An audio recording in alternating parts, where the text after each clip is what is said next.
Welcome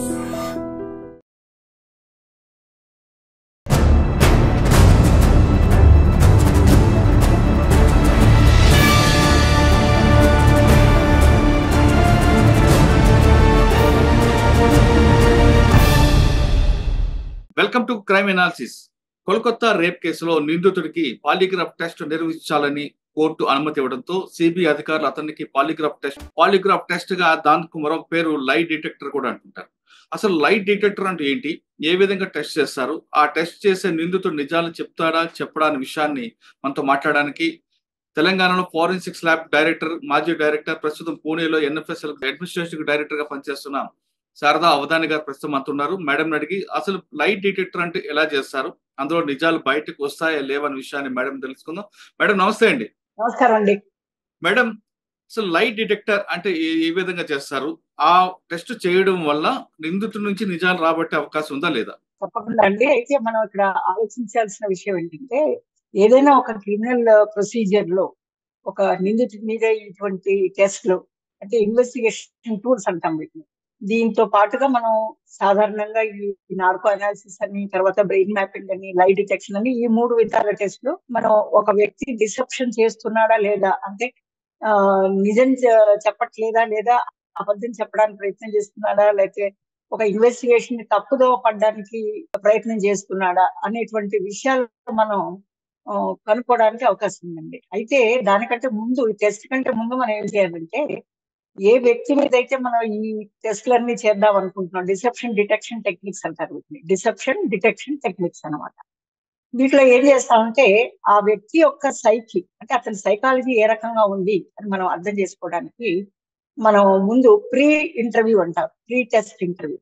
ఆ ఇంటర్వ్యూలో మనం ఏం చేస్తామంటే రకరకాల ప్రశ్నలు అతన్ని అడిగి అతని సైకి మనం తెలుసుకునే ప్రయత్నం చేస్తాం అనమాట. అంటే ఇతను అబద్ధాలు చెప్పే వ్యక్తి, ఇతని నేచర్ టిమిడ్ గా ఉంటాడా, లేకపోతే అగ్రెసివ్ గా ఉంటాడా, లేకపోతే అబద్ధాలు చెప్పడమే అదే ఒక ప్రవృత్తిగా ఉంటారు, పాథలాజికల్ లయర్స్ అంటారు అటువంటి వాళ్ళని. సో అదే ప్రవృత్తిగా పెట్టుకునే విధంగా ఉంటున్నదా ఇతని ప్రవర్తన అన్నది మనకి ఎవరైతే ఎగ్జామినర్ ఉంటాడో, అంటే పరీక్ష చేయాలి అన్న సైంటిస్ట్ ఎవరైతే ఉంటారో, పూర్తి అవగాహన మనకి కావాల్సి ఉంటుంది అనమాట. సో దాని ప్రకారంగా మనం ప్రశ్నలు తయారు చేసుకోవడం జరుగుతుంది.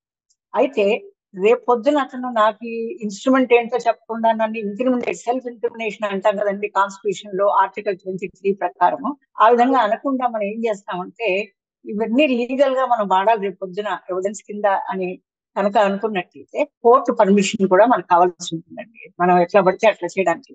సో అందువల్లనే ఈ పోలీస్ కూడా, కలకత్తా పోలీసు మనకి పర్మిషన్ తీసుకుని ఉన్నారు, లోకల్ కోర్టు పర్మిషన్ ఇతని మీద పాలిగ్రాఫ్ చేయడానికి, ఎవరైతే నిందించుతున్నారో అతన్ని చేయడానికి వాళ్ళు ఆల్రెడీ పర్మిషన్ తీసుకుని ఉన్నారు.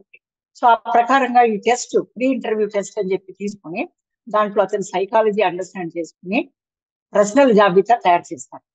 అయితే ఎన్ని సిట్టింగ్స్ ఉంటాయి అన్నది, కేసు ఎంత జటిలంగా ఉన్నది అన్న దాన్ని బట్టి మనకు అన్ని సిట్టింగ్స్ కూర్చోవాల్సి వస్తుంది అతనితో. ఎందుకంటే మొదటి దఫాలోనే అన్ని నిజాలు చెప్పడం లేదా డిసెప్షన్ ఎక్కువగా చేయడం అనేది ఎక్కువ ఉంటుంది. సో క్రమేపీ మనం 2-3 సిట్టింగ్స్, అంటే ఆ కేసును బట్టి ఉంటుందండి, ఒక కేసు టు కేసు అది డిఫర్ అవుతుంది. సో ఆ రకంగా మనం తెలుసుకున్నాక అతనికి చూపిస్తాం. మామూలుగా ఆన్సర్ లీక్ అయింది అంటే, 20% పేపర్ లీక్ అయింది అన్నట్టుగా ఆ క్వశ్చన్స్ కూడా అతను చూపెడతాం. అయ్యా ఈ క్వశ్చన్స్ అడుగుతున్నాను, ఈ సడన్ గా అయితే రేపు పొద్దున బాడీ రియాక్ట్ అవుతుంది కదా అనవసరంగా అన్నిగా, అట్లా కాకుండా అతన్ని ఆయత్తపరుస్తాం అనమాట. టెస్ట్ కి అతన్ని సైకలాజికల్ గా ప్రిపేర్ చేసి ఆ క్వశ్చన్స్ చెప్తే, మనం ఎంత ప్రిపేర్ చేసినా కూడా ఫస్ట్ టైమర్స్ ఉంటారనుకోండి, వాళ్ళు ఈజీగా పాలిగ్రాఫ్ టెస్ట్ లో దొరికిపోతారు. అదే హార్డ్ కోర్ క్రిమినల్స్ అదే ప్రవృత్తిగా క్రైమ్ చేయడమే ఒక ఆనవాయితీగా పెట్టుకున్న వ్యక్తులకు పెద్దగా పని చేయదు పాలిగ్రాఫ్. అంటే హార్డ్ కోర్ క్రిమినల్స్ ఉంటారు కదా, ఘరానా దొంగలు, వాళ్ళకి పని చేయదు. ఫస్ట్ టైమర్స్ ఉంటారు, కొంత గిల్టీ కాన్షియస్ ఉంటుంది, వాళ్ళకి ట్రిక్ చేస్తూ ఉంటుంది, అలాంటి వ్యక్తులకి ఇది బాగా పనిచేస్తుంది. సో లీగల్ గా కూడా మనం పర్మిషన్స్ అవి తీసుకోవాల్సి ఉంటుంది. మేడం, ఒక టెస్ట్ చేసే ముందు ఆయన అనుమతి లేకుండా చేయొచ్చా? కోర్టు అనుమతి ఇచ్చినా నాకు ఇష్టం లేదని చెప్తే అట్లా అనడానికి అవకాశం ఉందండి. అయినా కూడా ఏంటంటే, మనం అడ్వర్స్ ప్రిజంప్షన్స్, అడ్వర్స్ రిమార్క్స్ అన్నది హయ్యర్ కోర్టు డ్రా చేయొచ్చు. మీకు గుర్తుండే ఉంటుంది, మన ఎన్డి తివారీ కేసు మీకు గుర్తుగా ఉంటుంది. ఆ కేసులో కూడా అతను మొరాయించాడు కన్సెంట్ ఇవ్వటానికి, కన్సెంట్ ఇవ్వని అన్నాడు. అప్పుడు ఏం చేశారంటే హయ్యర్ కోర్ట్స్ మీరు కన్సెంట్ ఇవ్వరంటే మీ గురించి మేము అడ్వర్స్ గా మేము ప్రిజంప్షన్స్ చేసుకోవాల్సి వస్తుంది. అందుకని we may presume that you are the accused, that is the reason why you are refusing అన్న పద్ధతిలో వాళ్ళు అడ్వర్స్ ప్రిజంప్షన్స్ డ్రా చేసుకునే అవకాశం ఉంది పై కోర్ట్స్ అన్నమాట, హయ్యర్ కోర్ట్స్, అపెక్స్ కోర్ట్స్. అందుకని ఏ విధంగా అయినా వాడు నో అనటానికి లేదు. పైగా కోర్టు పర్మిషన్ కూడా ఉంది కాబట్టి కన్సెంట్ కూడా మనం లిఖితపూర్వకంగా ఎలాగో ఇస్తారు వాళ్ళకి, తప్పదు. ఎందుకంటే ఇన్ ఆర్డర్ టు ప్రూవ్ పోనీ మీరు ఇన్నోసెంట్ అని ప్రూవ్ చేసుకోవడానికైనా మీరు చేసుకోండి అని ఆ రకంగా కన్విన్స్ చేసి కన్సెంట్ తీసుకుని both legal consent and personal consent of the person ఈ రెండు కూడా వస్తాయి. మేడం ఆ వ్యక్తి ఒప్పుకున్నాడు అనుకోండి, ఒప్పుకున్న తర్వాత ఆయన హెల్త్ ఆ రోజు కరెక్ట్ గా ఉండాలా, అదే ఫీవర్ గానీ జలుబు గానీ ఉంది అని ఎస్కేప్ అవకాశం ఉందంటారా?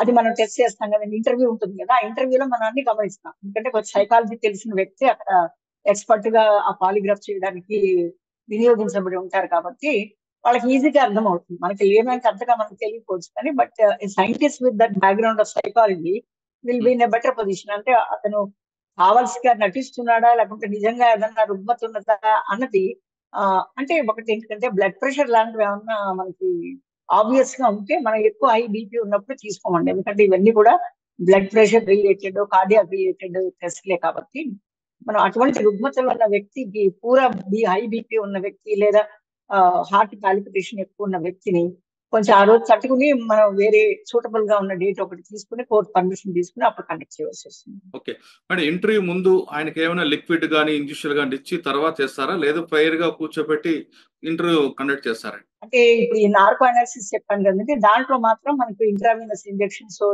సోడియం పెంటథాల్ అని చెప్పి నార్కోటిక్ డ్రగ్ కొంచెం హిప్నాటిక్ స్టేట్ వెళ్ళేలాగా చేస్తారు. బట్ పాలిగ్రాఫ్ లో అటువంటివి లేవండి. అందుకనే దీన్ని నాన్ ఇంట్రూజివ్ టెస్ట్ అంటారు. అంటే ప్రైవసీకి భంగం కాకుండా, అతని బాడీ ప్రైవసీకి భంగం కాకుండా ఉండేటువంటి ఈ ప్రక్రియ అన్నమాట. ఇందులో ఉత్త అటాచ్మెంట్స్ ఉంటాయి. మనం ఎలాగ బీపీ చూపించుకోవాలంటే మనం చూస్తాం కదండి, అలాగే మనం హార్ట్ బీట్ చూడాలంటే స్టెప్స్ పెడతాం కదా, అట్లాంటిదే ఉంటుంది. ఇందులో అటాచ్మెంట్స్ ఉంటాయి. అందులో కూడా అటాచ్మెంట్ పెట్టిన తర్వాత వెంటనే ప్రశ్నలు అడగం, కొంచెం సో అట్లా అయిన తర్వాత ముందు బేస్ లైన్ ఎలా ఉంది, ఆయనకి ప్రశ్నలు అడగనప్పుడు అతని బేస్ లైన్ ఎలా ఉంది అంటే మామూలు నార్మల్ హార్ట్ బీట్ ఎలా ఉంది, బీపీ ఎలా ఉంది అన్నవి మనం మానిటర్ చేసుకుంటాం. ఆ లెవెల్ ని మనం బేస్ లైన్ అంటాం. సో ప్రశ్న అయిన తర్వాత అతనిలో మార్పు ఏ రకంగా వస్తుంది, ఫిజియలాజికల్ చేంజ్ ఏ రకంగా వస్తుంది అన్న దాన్ని బట్టి ఏం ప్రశ్న అడిగామో ఎటువంటి రెస్పాన్స్ వచ్చింది, ఈ రెండు బేరీస్ వేసుకుని ఆ చార్ట్ ని పూర్తిగా స్టడీ చేసి ఒక్క సిట్టింగ్ లో మనం 10 ప్రశ్నల కంటే ఎక్కువ అడగడానికి వీల్లేదండి. ఎందుకంటే స్ట్రెస్ఫుల్ అవుతాడు కాబట్టి వ్యక్తి 10 అడుగుతాం. ఇది కొంచెం జటిలంగా ఉన్న కేసు కాబట్టి 10 చోట 20 అడగొచ్చు, 50 అడగొచ్చు. కానీ ప్రతిసారి 10 అయిన తర్వాత కొంచెం గ్యాప్ ఇచ్చి 1 రోజు 2 రోజులు అతని యొక్క దీన్ని బట్టి, అది మనస్థితిని బట్టి మనం ఆ గ్యాప్ ఉంటుందండి. 2 రోజుల 3 రోజుల గ్యాప్ అనేది నిర్ధారణ చేస్తాం. మేడం మీరు చెప్తున్నట్టుగా 10 ప్రశ్నలు ఒకేసారి అడగకుండా దశల వారీగా అడుగుతున్నప్పుడు ఆయన చెప్పింది నిజమా కాదని స్పాట్ లో తెలుస్తుంటది మనకి? తెలుస్తుందండి. ఎందుకంటే వెంటనే స్టిమ్యులై అండ్ రెస్పాన్స్ అంటారు. Stimuli and response. ఇప్పుడు మనకి ఫస్ట్ టైమర్స్ అని చెప్పాను కదా, మీకు ఎవరైతే ఫస్ట్ టైం చేస్తున్నారో వాళ్ళు గిల్టీ మైండెడ్ అయి ఉండాలి. గిల్టీ మైండెడ్ అంటే అదే తప్పు చేశాను నేను, చేయకుండా ఉండాల్సింది అన్నటువంటి ఒక మార్పు, పరివర్తన అనేది ఆ వ్యక్తిలో ఉన్నప్పుడు అటువంటి వ్యక్తులు బాగా పనికొస్తారు. పాలిగ్రాఫ్ టెస్ట్ లో ఈజీగా పట్టుబడిపోతారు అనమాట. బాగా డిసెప్షన్ ఇచ్చిన వాళ్ళు, యోగా బాగా నేర్చిన వాళ్ళు, అబద్ధాలే అదే పనిగా చెప్పడానికి కూర్చున్న వాళ్ళు ఈ పాలిగ్రాఫ్ కూడా బీట్ చేయొచ్చు. అలాంటి మహానుభావులు కూడా ఉంటారు. అందుకని ఉంటారండి, అలాంటి వాళ్ళు కూడా ఉంటారు. అందుకనే ఎందుకంటే ఆఫ్టర్ ఇట్స్ మిషన్ కదా, మిషన్ రీడింగ్స్ ఇస్తుంది, దాన్ని ఇంటర్ప్రిటేషన్ చేయాల్సింది సైంటిస్టే. తర్వాత అవన్నీ చార్ట్లు వచ్చాక దాన్ని ఇంటర్ప్రిటేషన్ చేయాల్సింది యాక్చువల్ గా సైంటిస్టే. మిషన్ ఎంతవరకైనా రీడింగ్స్ ఇస్తుంది కానీ మన డాక్టర్ గారు కార్డియో గ్రాఫ్ తీసుకుంటే అది రీడింగ్స్ ఇస్తుంది అంతే, మిషన్ పని అంతవరకు. బట్ దాని రిజల్ట్ ఇంటర్ప్రిటేట్ చేయాల్సింది ఎక్స్పర్ట్. ఓకే, ఆ గ్రాఫింగ్ కరెక్ట్ వస్తుందండి మనకి.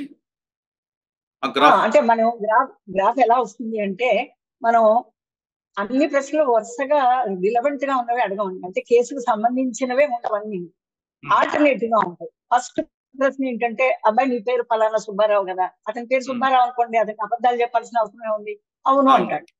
అవును అనగానే ఒక రెస్పాన్స్ వస్తుంది. అయ్యా ఫలానా రోజు నువ్వు ఆ క్రైమ్ సీన్ లో ఉన్నావు కదా అన్నావు అనుకోండి, ఆ లోపల గిల్టీ మైండ్ ఫ్లిప్ చేస్తూ ఉంటాడు అనమాట. వాడు ఉన్నాడు కానీ ఉన్నానని చెప్పడు కదా, ఎస్ అన్నాడు, వాడు నో అంటాడు. కానీ గ్రాఫ్ వేరేగా చూపిస్తుంది. గ్రాఫ్ లో మనకి డీవియేషన్ ఎలా చూపిస్తుంది అంటే వాడు ఉన్నాడు అక్కడ అన్న రెస్పాన్స్ మనకు వస్తుంది. అచ్చా. నార్మల్ గా బేస్ లైన్ దగ్గరే ఉండాలి. గ్రాఫ్ ఉమ్, లో ప్రశ్న అడిగినప్పుడు ఉమ్, డీవియేషన్ రాకూడదు కదా, డీవియేషన్ వస్తుంది. అంటే పీక్ ఓకే. కొంచెం పైకి పోతుంది అనమాట బేస్ లైన్. దాన్ని బట్టి ఓకే. మనకి ఏమర్థం అవుతుంది, వాడు ఉమ్, చెప్తున్నది అబద్ధము అన్నది మనకి తెలిసిపోతుంది. అట్లా ఒక్క ప్రశ్న కాదుగా మనం అడిగేది, 10 ప్రశ్నలు అడిగితే ఆ కంబైన్డ్ గా మనం తీసుకున్నప్పుడు అతను ఎంతవరకు నిజాలు చెప్తున్నాడు, ఎంత డిసెప్షన్ చేస్తున్నాడు అన్నది మనకి ఈజీగా తెలిసిపోతుంది. ఓకే. అంటే మనం చేస్తున్నప్పుడు కొన్ని సార్లు అంటే ఒక సిట్టింగ్ కాక మీరు చెప్తున్నట్లుగా హ్యాబిచువల్ లెఫ్ట్ ఉన్నాడు అనుకోండి. అటువంటి వాళ్ళకి స్టడీ చేస్తున్నప్పుడు ఒకసారి జోవియల్ గా కొన్ని క్వశ్చన్స్ ఉంటాయి. తర్వాత అసలు విషయంలోకి వస్తారనేది వాస్తవం అంటారా? అంటే వాటిని రిలవెంట్ క్వశ్చన్స్ అని అంటారు. పీక్ ఆఫ్ టెన్షన్ క్వశ్చన్స్ అని అట్లా రకరకాల పద్ధతులు ఉన్నాయి మనకి. అంటే అతని సైకిని బట్టి ఏ మెథడాలజీ వాడాలి అనేది అప్పుడే నిర్ధారణ. చాలా కేసులు మీరు చూసుంటారు కదా, ఇటువంటి ముదురు కేసులు. ఏంటంటే హైదరాబాద్ లో మాత్రం ఈ కేసు తర్వాత supreme court sensational case Selvi and others versus Karnataka అని టెస్ట్ మీద రకమైన నెగటివ్ ఒపీనియన్ ఎక్స్ప్రెస్ చేసింది కోర్టు.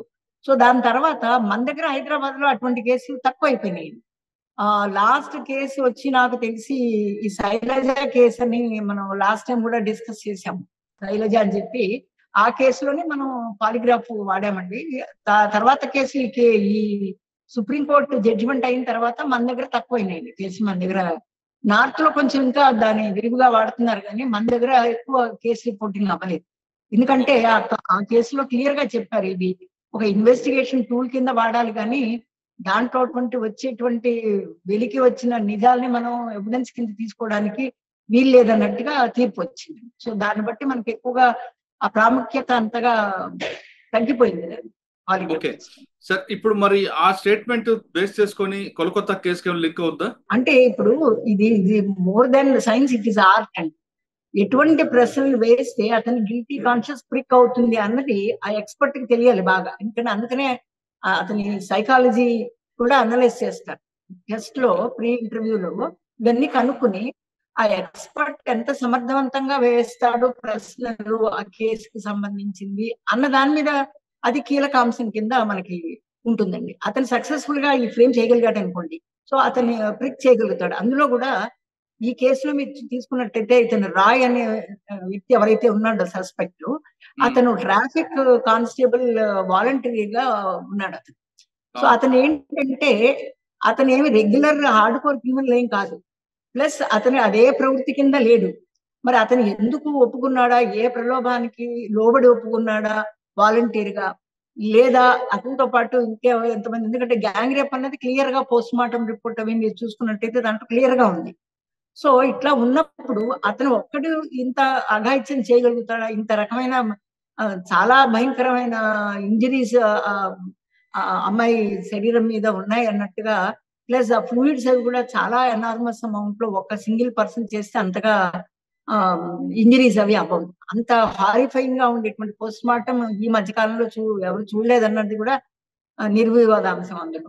అందుకని అతను ఎందుకు ఒప్పుకుంటున్నాడు, ఏ ప్రలోభాలను ఆశించి లేదా ఏ భయానికి లొంగి అట్లా మాట్లాడుతున్నాడు, వాలంటీర్ గా అతను ఒప్పుకోలు చేస్తున్నాడు అన్నది కూడా ఈ కేసులో చాలా కీలక అంశం అవుతుందండి. అందుకని ఇవన్నీ టెస్టులు చేయటం వల్ల మనకి ఆ ఏ వ్యక్తులు ఉన్నాడు, ఈ ఒక్కడి వల్లే అయిందా, లేకుంటే గ్యాంగ్ రేప్ అని మనం అనుకున్నట్టుగా ఇతర వ్యక్తులు ఉన్నారా, ఉంటే వాళ్ళు ఎవరై ఉంటారు, వాళ్ళు ఎటువంటి ప్రెషర్స్ ఇతని మీద తెచ్చుంటారు, వాళ్ళ మోటివ్ ఏమై ఉంటుంది, ఎందుకు ఇటువంటి ఘాతక చర్యకు వాళ్ళు పాల్పడ్డారు, ఇవన్నీ కూడా బయటకు వస్తాయి దాంట్లో మనం అడిగే ప్రశ్నలు బట్టి. ఓకే, పాలిగ్రాఫ్ టెస్ట్ చేస్తే అసలు నిజాలు బయటకు వస్తాయి అంటున్నారు శారదా ఉదయ్ గారు. అంటే కోల్కతా కేసులో రాయ్ ఒక్కడే ఉన్నాడా, రాయ్తో పాటు మరింతమంది ఉన్నారా?